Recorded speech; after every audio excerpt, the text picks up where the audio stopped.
we had discussed about the module 1 and units within the module. We are going to discuss what is contained in each of the units. The first unit is on leadership theories and styles. In this, we are discussing 7 theories. Theories pertaining to behavioral aspect, that is behavioral theory, contingency theory, great man theory, management theory, participative theory, and power theory, relationship theory. These are the 7 theories which are being discussed in this particular unit, which is related to generic aspect of leadership theories. And within this aspect, several aspects are being discussed, which you can see it on the LMS, which is put and chunked in a particular theory. We are also going to discuss on the leadership aspect 8 top skills among the higher education leaders.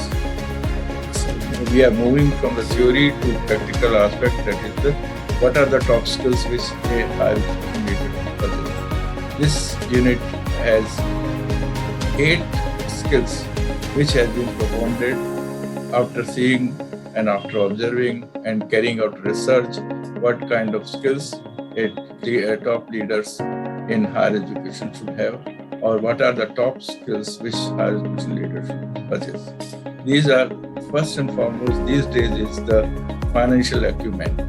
Financial acumen is becoming very important in the context of the resource crunch, not only in India, but most of the part of the world. Therefore, the financial acumen is one of the very important skills that should be possessed by the higher education leader. Second is collaboration. Nowadays, everybody is talking about collaboration. Collaboration with the other institutions, collaboration with international institutions, collaboration for research, collaboration for exchange of faculty, collaboration with the industry. All those aspects are there. That is going to be the second skill which is being considered in this unit. Third skill is building new leaders, which is often you might have heard about the transformational leaders. This is basically trying to develop new leaders. Mahatma Gandhi developed several leaders, not only one, several leaders. So here in education institutions also you are creating people, developing their skills, abilities, and you are developing new leaders in this. So building new leaders, that's one of the skills which higher education leaders should possess. Communication is the basic. In every theory you must have heard or you must have observed that communication is a basic skill which leaders should possess, because if they want to communicate their ideas, that idea should be communicated effectively and properly. So therefore you find that this is also considered one of the important skills among the higher education leader, and therefore this aspect will also be discussed by the expert, as well as it is put on the LMS quota on this module, but within this module in this unit. Now you find the strategic planning is another area which leaders should possess. How do you plan strategically in order to achieve the objects, purpose, etc. So you would find this aspect is also considered for the purpose of top skills to be possessed by the teachers and also the leaders of higher education. Change management. Change is a constant. Let me tell you that it is all the time. Change is there, and a leader always think about bringing about the change because you want to achieve higher levels of attainment. So change management. But when you are trying to manage the change, you find several obstacles, several issues come up that is being discussed under the change management. Similarly, commitment to diversity. You must have a commitment to different viewpoints, different ideas, etc. That is going to be considered as one of the top skills in the leadership. Okay. Then intellectual curiosity. You should be always looking for the new ideas, new thinking, etc.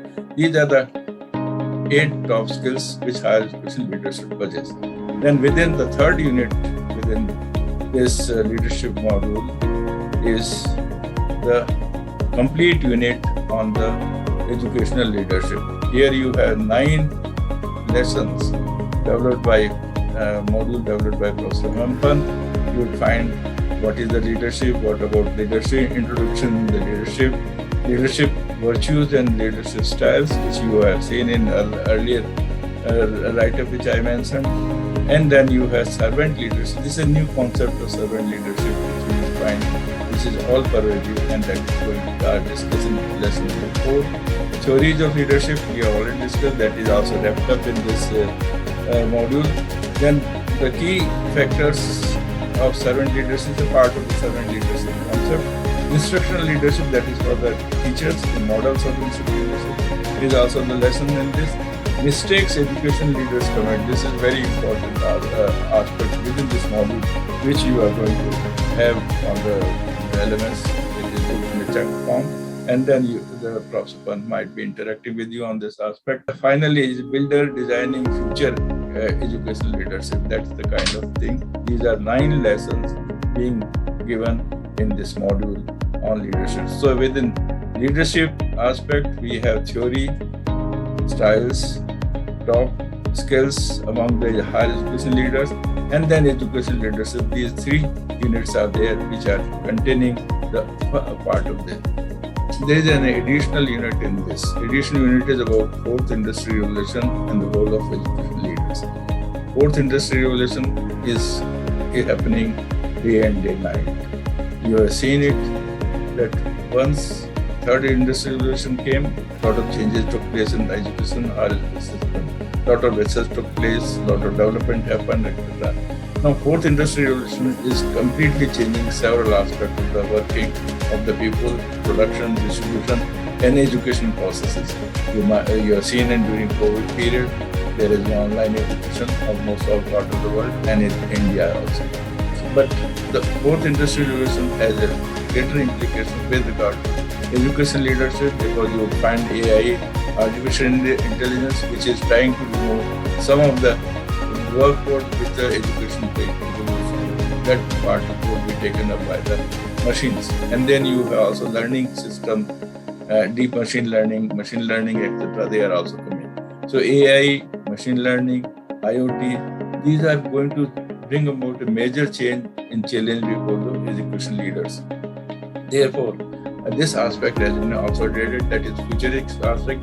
There is one report on the what is going to happen at 2041, which we reviewed in the college course, which reflects what is going to happen in next 20 years to come in the industrial revolution, in terms of technology revolution, knowledge revolution, and impact on the society and education processes. So this aspect has been added as a 4th unit within the leadership theories and practices, and what next best could be done in this field. Next part of leadership theory, styles, best practices is the leader as an executive, leader as a manager.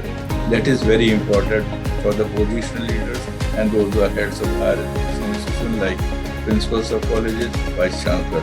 Within this, we have defined what is the meaning of leader as an executive, leader as a manager. In this definition, very important aspect has been added with regard to manage and direct the employees in an organization. That becomes a very key aspect of it. For this, you require certain skills, which often I talk to. Servant leadership is one of the areas through which you learn how to direct, manage the staff. There is authentic leadership also within that is being there. The person should be authentic with regard to ideas, opinion, views also. And their paternalistic leadership, some people become paternalistic about supporting the staff and etc. So therefore you find this aspect could be discussed as a leader as a executive or leader as a manager. Then characteristics of strong leader is also mentioned in this unit. And then the characteristics are accountability, which is very important, motivational leadership skills, problem solving abilities, and the extensive job experience. If a person has been experienced in dealing with the employees, in dealing with the teachers, dealing with the students, that experience counts a lot in the process of education leadership, education leader as an executive. He should possess the analytical skill, which is very important. Any issues comes, any problems come, analytical skill becomes very important. Maximize the teachers, students' contribution in the process of teaching, learning, as well as research. Another trait which is a willingness to collaborate and ability to listen. Listen is a very important aspect in education leadership, and particularly leader as an executive, because he's occupying a position Many people would like to share their ideas, many people like to share their grievances, and if your listening ability, you will find that you are able to carry through. And while listening, you should have eye contact and convey that you are listening seriously. Then you have certain other traits which are important, the soft and hard skills which are necessary in order to deal with the employees. These two aspects are being discussed as leader, as an executive, leader as a manager, which should possess certain aspects of leadership quality. Some researches were conducted about the leadership qualities, and this research was done by Bruce Powell, and he made certain points with regard to the qualities which the leaders and executives should possess. One of the quality which is mentioned is vision. Second quality mentioned was transparency. Third quality mentioned exceptional communicator, as we talked about communication earlier. Self-motivation is another quality which is talked about. Fifth is the self-awareness, aware about oneself in several aspects, their understanding, their abilities, etc. Self-awareness becomes very important. And adaptive to change, which is very important. Change is, as I said, constant. This aspect is also considered a very important skill among the leaders and executive. Emotional intelligence, we have moved from the IQ to EQ, the intelligent quotient to the emotional quotient. That becomes very important, a part of it. They empower others, as I said earlier. Also, you mentioned institution builder. That is one of the things which Bruce Powell has mentioned. That is the ninth skill which is mentioned. And 10th is accountability. You would find that these aspect figure by earlier in the earlier skills which we discussed among the executive leader, and these aspects are going to be also interesting. And you would find this unit is already put on the LMS.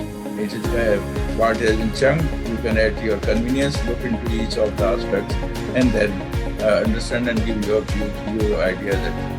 We have a provision, as I said, the transaction with a specialist in this module. You will find we have scheduled 2 hours of interaction on every Thursday on the leadership units, and you would find there are eminent people interacting with you on this aspect.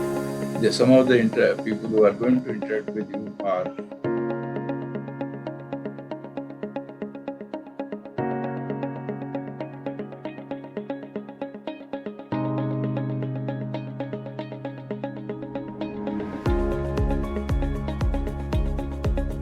I am Professor N.V. Varghese, and it will be my pleasure to interact with you in some of the courses in the program. Thank you.